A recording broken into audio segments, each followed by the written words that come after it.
Hi. അങ്ങനെ ഗോവയിലെത്തി 5-ാം ദിവസം.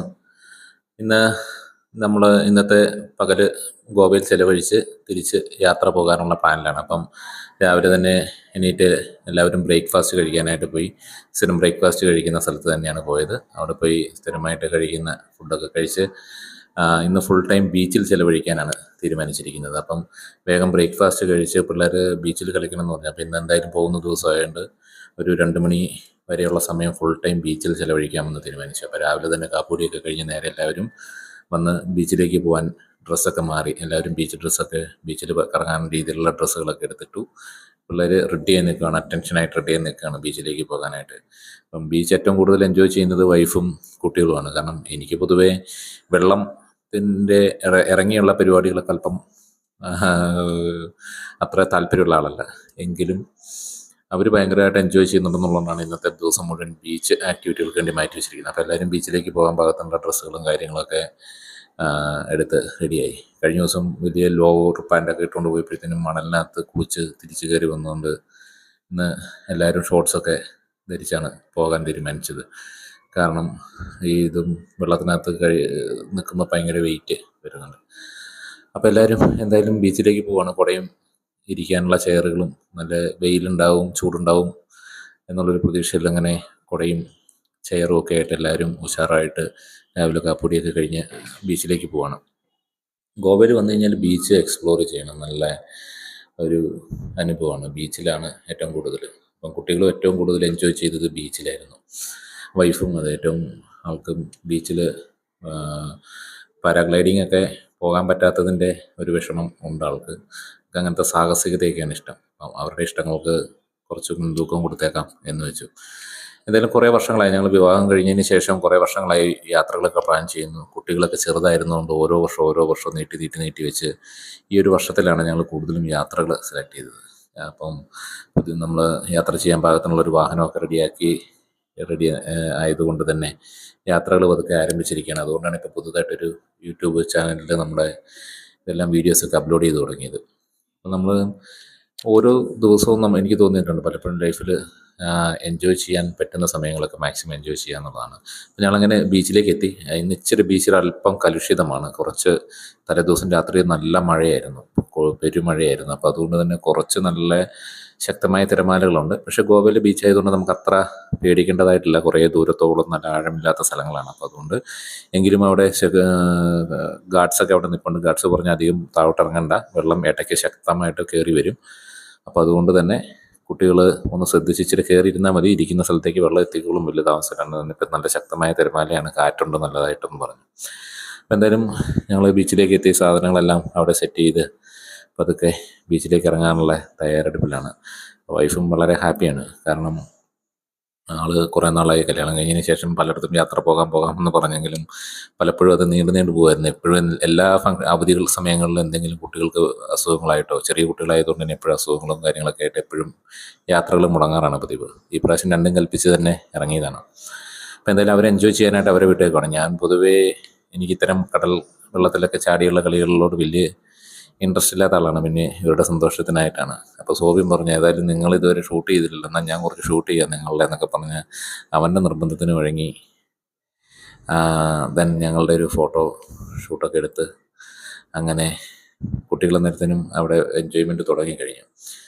അപ്പോൾ എന്തായാലും ഇന്നത്തെ ദിവസം ഫുള്ള് ബീച്ചിലാണ്. അപ്പം ഗോവയിൽ വരുമ്പോൾ നമ്മൾ കുറച്ച് പ്രൈവറ്റ് ആയിട്ടുള്ള, എനിക്ക് പൊതുവെ തിരക്കുകൾ വലിയ ഇഷ്ടമില്ലാത്ത ആളാണ്. അപ്പോൾ അതുകൊണ്ട് തന്നെ ഞങ്ങളിപ്പോൾ ഏറ്റവും പ്രൈവസി കിട്ടുന്ന സ്ഥലം നോക്കിയിട്ട് ഗോവയിൽ ആരംബോൾ എന്ന് പറയുന്ന സ്ഥലത്താണ് ഞങ്ങൾ സ്റ്റേ ചെയ്തതൊക്കെ. അപ്പോൾ അവിടുത്തെ പൊതുവേ കുറച്ച് നല്ല പ്രൈവസി ഉള്ള ബീച്ചാണ്. അതുകൊണ്ട് തന്നെ വൈഫിനും പിള്ളേർക്കൊക്കെ കളിക്കാനായിട്ടും അവർക്ക് എൻജോയ് ചെയ്യാനായിട്ടൊക്കെ വളരെ ഈസി ആയിരുന്നു. തിക്കും തിരക്കുള്ളിടത്തൊക്കെ പോയി കഴിയുമ്പോൾ നമുക്ക് പലപ്പോഴും കുട്ടികൾക്ക് വേണ്ട രീതിയിൽ എൻജോയ് ചെയ്യാനോ കുട്ടികളെ വേണ്ട രീതിയിൽ ശ്രദ്ധിക്കാനോ ഒന്നും പറ്റുകയില്ല. അപ്പോൾ ഞങ്ങൾ അവരോട് പറഞ്ഞു, ഞങ്ങൾ മാറി നിന്നോളാം, ഞങ്ങൾ എൻജോയ് ചെയ്തു. അവളോടും വൈഫിനോടും പറഞ്ഞു, കുട്ടികളുടെ കാര്യത്തിൽ പേടിക്കേണ്ട, ഞങ്ങളവിടെ മാറി നിന്നോളാം എന്ന് പറഞ്ഞ് അങ്ങനെ ഞാനും വെള്ളത്തിലേക്ക് ഇറങ്ങി ഒപ്പം നിൽക്കുകയാണ്.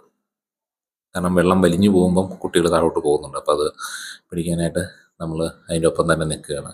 അപ്പോൾ എന്തായാലും അവർ എൻജോയ്മെൻ്റ് ആരംഭിച്ചു. അപ്പം ഞങ്ങൾ കൊണ്ടുവന്ന കുടയും കാര്യങ്ങളൊക്കെ അവിടെയുണ്ട്. ഇന്ന് ഞങ്ങൾക്ക് രാത്രിക്ക് ഡിന്നർ ഒരുക്കിയ റെസ്റ്റോറൻ്റാണ് അവിടെ കാണുന്നത്. ഇച്ചിരി ശക്തമായ തിരമാലകളാണ്. നല്ല ശക്തമായ തിരമാലയുണ്ട്. ചെറിയൊരു കലക്കൊക്കെ കാണുന്നുണ്ട്. പക്ഷെ കുറച്ച് കഴിഞ്ഞപ്പോഴത്തേനും നല്ല രീതിയിൽ തെളിഞ്ഞു കേട്ടോ. കടൽ നല്ല ഇതായിട്ട് തെളിഞ്ഞു. അപ്പം കുട്ടികളും വൈഫും നല്ല രീതിയിൽ എൻജോയ് ചെയ്യുന്നുണ്ട്. അവർ വെള്ളത്തിൽ കിടന്നുകൊണ്ട് അർമാദിക്കുകയാണ്. പിന്നെ കുട്ടികളുടെ തിരിച്ച് സ്കൂൾ വന്ന് നാട്ടിലെത്തണല്ലോ എന്നുള്ളത് കൊണ്ട് തന്നെ അവരുടെ സേഫ്റ്റി ആയിട്ടുള്ള എല്ലാ ക്യാപ്പും മറ്റു കാര്യങ്ങളൊക്കെ ഇടിയിപ്പിച്ചിട്ടാണ് ഇറക്കിയിരിക്കുന്നത്. അതുകൊണ്ട് തന്നെ അവർ നന്നായിട്ട് തന്നെ കളിക്കുന്നുണ്ട്. കാരണം അവർക്ക് ആ സേഫ്റ്റി ഫീൽ ചെയ്യുന്നുണ്ട് തന്നെ. അവർ കണ്ണ് ചെവിയിലോ അങ്ങനെയുള്ള മണലടിച്ച് കയറാണ്ട് തന്നെയൊക്കെ ചെയ്യുന്നത് കൊണ്ട് തന്നെ അവർ നന്നായി എൻജോയ് ചെയ്യുന്നുണ്ട്. ഇപ്പോൾ കുട്ടികളായിട്ട് പോകുമ്പോൾ ഇത്തരം ക്യാപ്പും കാര്യങ്ങളൊക്കെ യൂസ് ചെയ്യുന്നത് നല്ലതായിരിക്കും കൊച്ചു കുട്ടികളാകുമ്പോൾ. അപ്പം നമുക്ക് ടെൻഷൻ ഇല്ലാണ്ടിരിക്കുകയും ചെയ്യാം.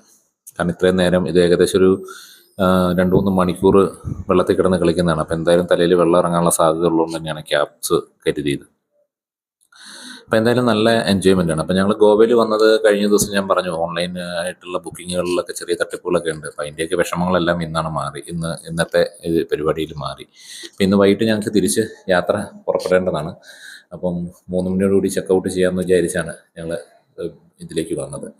അപ്പം ഇത് കഴിഞ്ഞ് പോയി ലഞ്ചൊക്കെ കഴിച്ച് പോകാമെന്നുള്ളതാണ്. എന്നാലും ഭംഗിയുള്ളൊരു ബീച്ചായിരുന്നു ആരമ്പോൾ. അതിനടുത്ത് തന്നെ കുറേ ഫേമസ് ആയിട്ടുള്ള ബീച്ചുകളുണ്ട്. പക്ഷേ അവിടെയൊക്കെ നമ്മൾ നോക്കുമ്പോൾ ഭയങ്കര തിരക്കുകളുണ്ടായിരുന്നു. അതുകൊണ്ട് ഞങ്ങൾ അങ്ങോട്ടുള്ള പോക്കുകളൊക്കെ മാറ്റി വെച്ച് ബീച്ച് മുഴുവൻ നമ്മൾ ഇവിടെ തന്നെയാണ് എൻജോയ് ചെയ്തത്. അപ്പം ഇവർക്ക് അവരെല്ലാം മണലിൽ ഓരോ കളികളും കാര്യങ്ങളൊക്കെ ആയിട്ടിരുന്നു. തിരയുടെ ശക്തി കുറേശ്ശെയൊക്കെ കുറഞ്ഞൊക്കെ വരുന്നുണ്ട്. അപ്പോൾ അതിനനുസരിച്ച് അവർ താവോട്ട് ഇറങ്ങി വരുന്നുണ്ട്. നല്ല വെയിലായി കഴിയുമ്പോഴത്തേനും തിരയുടെ ശക്തി നന്നായിട്ട് കുറഞ്ഞു വന്നു. അപ്പം ഞാൻ പറഞ്ഞു വന്നത് നമ്മുടെ ഇന്നത്തെ ഈ പ്രാവശ്യത്തെ ഒരു യാത്ര ഇത് ഞങ്ങളൊരു നല്ല ഒരു അനുഭവമായിരുന്നു. അപ്പം കുറച്ച് കഴിഞ്ഞപ്പോഴത്തേനും അവിടെ ഒരു ഫിഷിംഗ് ബോട്ടൊക്കെ ഇറങ്ങുന്നത് കണ്ടു. ഫിഷിംഗ് ബോട്ട് അവർ മീൻ പിടിക്കാനായിട്ട് പോകുന്നതൊക്കെ കണ്ടു. അപ്പോഴത്തേനും ഏകദേശമൊക്കെ തിരയുടെ ശക്തിയൊക്കെ കുറഞ്ഞ് ഉച്ച സമയമായപ്പോഴത്തേനും ശക്തിയൊക്കെ കുറഞ്ഞു. വെള്ളത്തിന് ചെറിയൊരു ചൂടൊക്കെ വന്നു തുടങ്ങി. കുട്ടികൾ ഫുൾ ടൈം കളി തന്നെയാണ്. വെള്ളത്തിൽ നിന്ന് കയറുന്നില്ല. ഞാൻ 2-3 പ്രാവശ്യം ചോദിച്ചു കയറി നമുക്ക് പോകാം. പക്ഷേ അവർ അവിടെ തന്നെ എക്സ്പ്ലോർ ചെയ്യും. പിന്നെ ഞാനതുകൊണ്ട് ഇന്ന് മാക്സിമം ഫുൾ ടൈം അവിടെ തന്നെ കിടന്നോട്ടെ എന്ന് വിചാരിച്ചു. കാരണം ഇന്ന് മടങ്ങുകയാണല്ലോ. അപ്പോൾ ഇടയ്ക്ക് നമ്മൾ ചെറിയ സ്നാക്സൊക്കെ കൊണ്ടുവന്ന് അവിടെ കുടയുടെ അടിയിൽ വെച്ചിട്ടുണ്ട്. അതൊക്കെ ഇടയ്ക്കിടയ്ക്ക് വെള്ളവും കാര്യങ്ങളൊക്കെ കുട്ടികൾക്ക് ഇടയ്ക്കിടയ്ക്ക് കൊടുക്കുന്നുണ്ട്.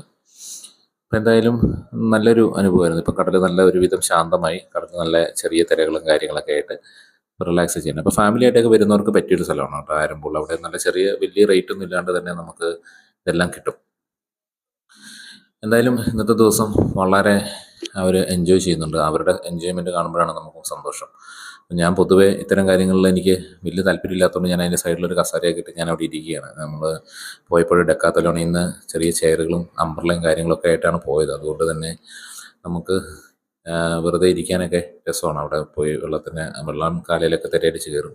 കുഞ്ഞുവാവ നല്ല ഓട്ടവും നല്ല ചാട്ടമാണ്. പിന്നെ ഇച്ചിരി സുരക്ഷിതമായിട്ടുള്ളൊരു സ്ഥലമായതുകൊണ്ട് അവരുടെ ഇഷ്ടത്തിന് വിട്ടിരിക്കുകയാണ്. അപ്പോൾ എനിക്ക് പകരം സോബിനാണ് ഇപ്പോൾ കാവൽ നിൽക്കുന്നത് അവിടെ വെള്ളത്തിൽ നിന്ന് പോകാനായിട്ട്. കാരണം ഇവരെല്ലാം കളിക്കുന്നതിനിടയ്ക്ക് എന്തെങ്കിലും തിര വന്നു കഴിഞ്ഞ് കഴിഞ്ഞാൽ വരില്ലല്ലോ. അപ്പോൾ അതുകൊണ്ട് എപ്പോഴും സേഫായിട്ട് ആളുകളുണ്ട്. കുറച്ച് വിദേശ സഞ്ചാരികളൊക്കെ അതിലേക്ക് പോകുന്നുണ്ട്. കുറച്ചധികം ആൾക്കാരുണ്ടെങ്കിൽ ഇവിടെ അധികം ആളുകൾ എക്സ്പ്ലോർ ചെയ്യുന്നുണ്ട്. അവരൊക്കെ കുറച്ച് ദൂരോട്ട് മാറി ഇവർ മാത്രം എൻജോയ് ചെയ്യുന്ന ബീച്ചുകളിലൊക്കെയാണ് അവർ ചെയ്യുന്നത്. ഞങ്ങളെന്തായാലും ഇവിടെ തന്നെ നിൽക്കുകയാണ്. അതപ്പോൾ പറഞ്ഞ പോലെ തന്നെ ഇടയ്ക്കൊരു തിര ശക്തമായിട്ട് കയറി വരും. ഇത്ര നേരം അങ്ങ് ദൂരെയായിരുന്നു തിര. പക്ഷേ ഇങ്ങ് വരെ ഇപ്പം ഞാൻ ഇരിക്കുന്നതിൻ്റെ കാൽച്ചോട്ട് വരെയും വന്നു. അപ്പം വൈഫും ഇപ്പം കുട്ടികളുടെ ഒപ്പം തന്നെ എൻജോയ്മെൻറ്റും കാര്യങ്ങളൊക്കെ ആയിട്ട് കൂടാൻ തുടങ്ങി. എന്തായാലും അവർ എൻജോയ് ചെയ്യട്ടെ. അവരുടെ പൂർണ്ണമായ സ്വാതന്ത്ര്യത്തിലേക്ക് വിട്ടുകൊടുത്തിരിക്കുകയാണ് കളികളെല്ലാം. അപ്പം അമ്മയും മക്കളും നല്ല എൻജോയ്മെൻറ്റിലാണ്. അപ്പം എനിക്ക് തോന്നുന്നു ഗോവയിൽ വന്നിട്ട് അവർ കൂടുതൽ എൻജോയ് ചെയ്തത് അവർക്കിഷ്ടം ഈ വെള്ളത്തിലുള്ള കളികളാണ്. അവർക്ക് ബീച്ചിൽ കളിക്കുക എന്നുള്ളതാണ്. കഴിഞ്ഞ പ്രാവശ്യം വന്നെങ്കിൽ ഞങ്ങൾ വളരെ കുറച്ച് സമയമാണ് ബീച്ചിൽ സ്പെൻഡ് ചെയ്തിട്ടുള്ളൂ. ഇന്നിപ്പോൾ എന്തായാലും ഫുൾ ടൈം തന്നെ ബീച്ചിൽ സ്പെൻഡ് ചെയ്യാൻ തീരുമാനിച്ചാണ് ഇറങ്ങിയിരുന്നത്. അപ്പം അങ്ങനെ ഞങ്ങൾ ബീച്ചിൽ നിൽക്കുകയാണ്. അപ്പോഴത്തേനും ഇടയ്ക്ക് മണലിൽ കരയ്ക്ക് കയറി നമ്മൾ സാധാരണ ബീച്ചിൽ ചെന്നാൽ കാണിക്കുന്ന അതേ തകൃതി തന്നെ സോബിനും കുട്ടികളും കൂടി ഇരുന്നുകൊണ്ട് മണ്ണ് വാരി കളിക്കുമായിരുന്നു. അപ്പോൾ തിര ഒട്ടുമില്ലാത്ത സ്ഥലത്തിരുന്നാണ് അവർ മണ്ണ് വാരി ഇട്ടിരുന്നത്. പക്ഷേ അന്നേരത്തിന് മണ്ണ് വാരിക്കൊണ്ടിരുന്നപ്പോൾ തന്നെ കടൽ ഓടിക്കയറി വന്നു. ഞാനിരിക്കുന്ന സ്ഥലത്തൊക്കെ വളരെ ഡ്രൈ ആയിട്ട് കിടന്ന സ്ഥലമാണ്. അവിടെയാണ് അവരിരുന്ന് കളിച്ചുകൊണ്ടിരുന്നത്. അതാണ് കടലിൻ്റെ ഒരു പ്രശ്നം. അതാണ് ഒരാളവിടെ കാവൽ നിന്നില്ലെങ്കിലുള്ള പ്രശ്നം. അതാണ് എപ്പോഴാണ് തിര കയറി വരിക എന്നുള്ളത് നമുക്ക് പറയാൻ പറ്റത്തില്ല. പിന്നെ പോയാലും വലിയ കുഴപ്പമൊന്നുമില്ല. അങ്ങ് വരെ പോവില്ല. അടുത്ത തിരക്ക് ഇങ്ങ് പോരും. വലിയ ആഴമുള്ളതല്ല. നമ്മുടെ കേരളത്തിലെ ബീച്ചുകൾ പോലെയല്ല. ആഴം വളരെ കുറവാണ്. കുറച്ചങ്ങോട്ട് ചെന്നാലാണ് ആഴത്തിലേക്കൊക്കെ വരുള്ളൂ. അപ്പം അവർ നിർബാധം ചെടിവാരി കളിച്ചുകൊണ്ടിരിക്കുകയാണ്. ഒരാൾ മാത്തൻ മണ്ണിൻ്റെ അടിയിൽ കിടക്കുകയാണ്. അപ്പം അവരങ്ങനെ മണ്ണ് വാരി കളിച്ചുകൊണ്ട് ഇരിക്കുകയാണ്. കുഞ്ഞുവാവയും അമ്മയും വെള്ളത്തിൽ തന്നെ കിടപ്പാണ്. അന്നേരത്തിന് എൻ്റെ ഒരു കച്ചവടക്കാരി വന്നു. കഴിഞ്ഞ ദിവസം എൻ്റെ കാശ് പോയ പോലെ തന്നെ കച്ചവടക്കാരിയെ കണ്ടു. അവള് വെള്ളത്തിലുള്ള കളികളൊക്കെ അവസാനിപ്പിച്ച് ചാടിക്കയറി അതിൻ്റെ പുറകെ പോയി. ആവേശത്തോട് കൂടിയിട്ട് എല്ലാം വാരി പറക്കുന്നുണ്ട്. ഞാൻ എൻ്റെ ചങ്കൊന്ന് കത്തി. കാരണം ഇത് എത്രയിൽ ചെന്ന് അവസാനിക്കുമെന്നറിയില്ല. കണ്ടു കഴിഞ്ഞ് ഇഷ്ടപ്പെട്ടെല്ലാം വാരിപ്പെറുക്കി എടുത്തു കഴിഞ്ഞാൽ എന്താവും. ഞാനപ്പോൾ അതുകൊണ്ട് ഒരു ചുറ്റുവട്ടത്ത് തന്നെ നിന്നു. എന്താണ് സംഭവിക്കുക എന്നുള്ളത് നോക്കണമല്ലോ.